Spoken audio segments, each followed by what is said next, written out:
Good day, my friends, and welcome back once again to Brotherhood of the Bat Collectibles. My name's Chris, and I'm the Batman statue collector. And if it's your first time viewing, please consider hitting that red subscribe button. Hit the like button if you enjoy the content. That really helps us out a lot here on the channel.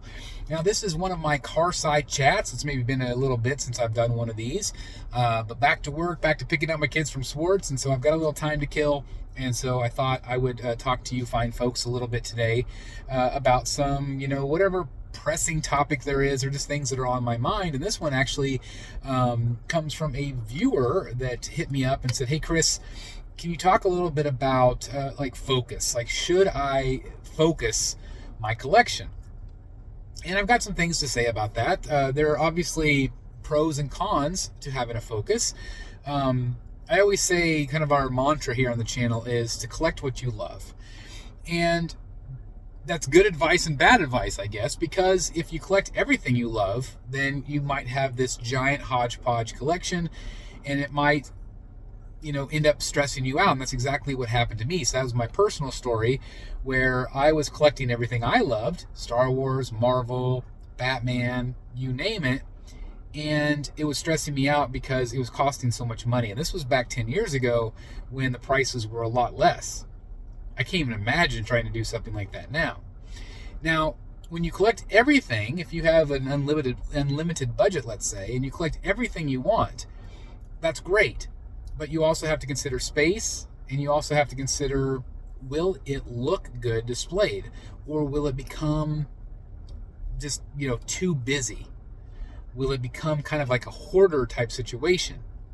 And if you think it looks too messy or too, if it gets out of hand, then that is whenever I recommend that you be selective in your pieces. If you love Iron Man, get maybe one Iron Man piece. If you love Star Wars, get a couple of Star Wars pieces. But don't get everything and cram it into one small space.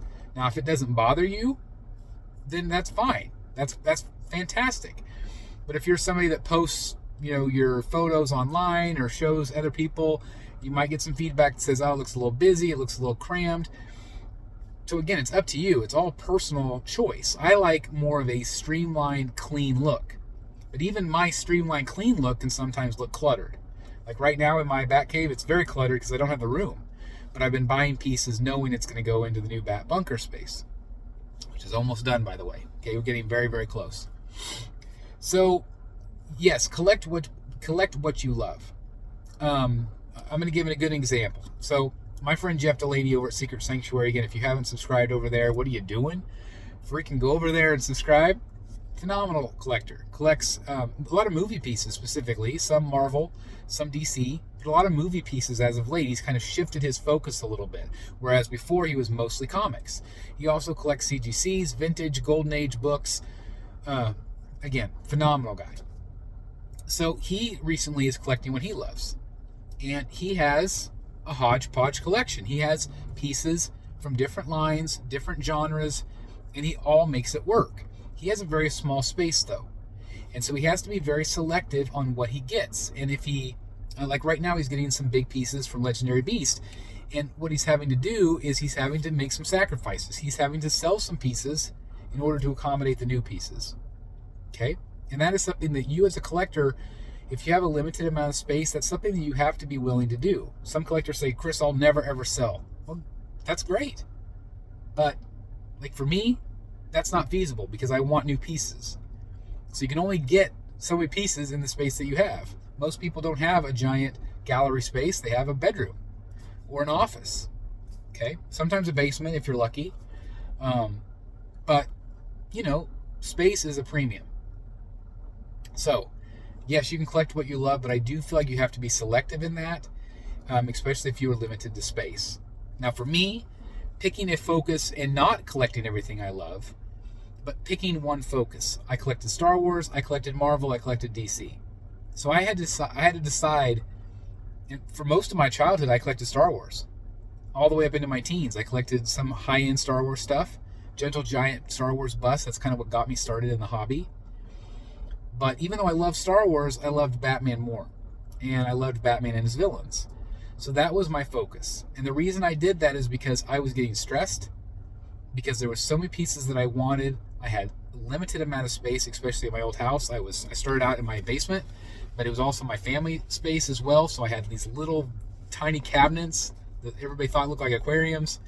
I made those to protect the statues, but I only had like 2 cases. So I had to be very selective. I wheedled my way down. I don't know if that's a term, but anyway, I, narrowed it down. Thank you. Narrowed it down into my focus of Batman. And immediately I sold all the other pieces. Did it suck? Yes.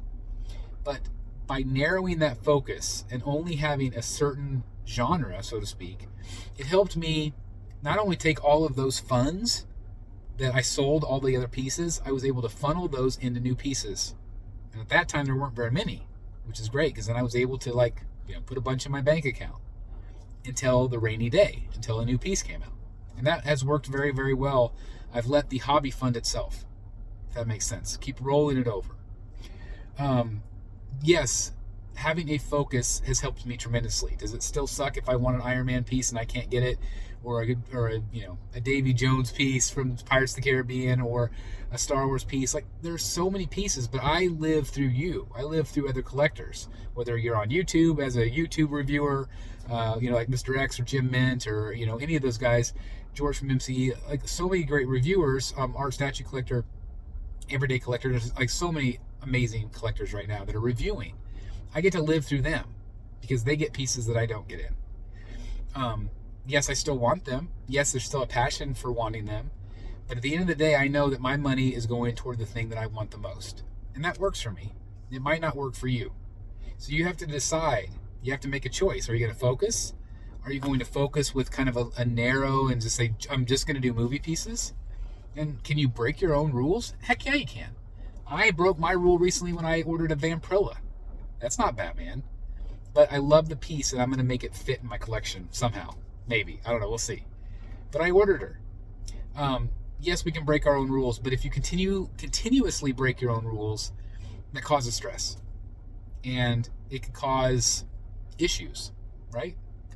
So for me, my focus was Batman. It's helped with my stress level. It's helped me save money. It's helped me focus that money that I do make on those pieces that I really want. And again, that's just worked for me. So again, you just have to decide what is going to work for you. So I'm going to turn it over to you guys. What do you do? Do you focus? Do you have, and what do you collect? If you do focus, do you only collect Marvel statues? Do you only collect G.I. Joe figures? What do you collect specifically with that focus? And has it helped you? Or are you somebody that collects whatever you want and you have kind of this, hodgepodge collection of amazing statues? And let me know if that works for you. And let me also know if that is the case, if it's frustrating sometimes when you run out of that space. Because I am curious. I'm curious as to what each member of the community, what makes you tick. What do you prefer? Let me know in the comments. I'd love to hear your thoughts. Again, this is just me rambling here on a random day. But again, it's fun to talk about. And I really appreciate your time. Again, I hope you're all doing really great out there. Thank you so very much. We do have Rogues Gallery coming up this week, Wednesday. So make sure you join us. It should be a really great time. 7 p.m. Central Standard Time. And also, as I say all the time, continue to be good to one another, be good to yourself, get some rest, eat some good food, take care of yourself mentally and physically. Times are a little crazy right now, and they, my heart goes out to the people in Maui. Things are just insane sometimes. So again, we just need to continue to put positive vibes out there. And I believe we can make a difference. Putting our vibes out there, raising our vibrations up there, good stuff. So anyway, thank you guys so very much. I appreciate each and every one of you. Hope you're doing great. And I'll see you on the next Carside Chat and probably in the Batcave. Bye, everybody. Hey guys, thank you so very much for watching today, and if you're new here, please hit the subscribe button right here on the screen and check out these 2 awesome videos. I think you're going to love them. And also please join us on social media, Facebook, Twitter, Instagram, and TikTok. I would love to have you join in all the fun. Thank you guys so very much for watching. See you in the Batcave.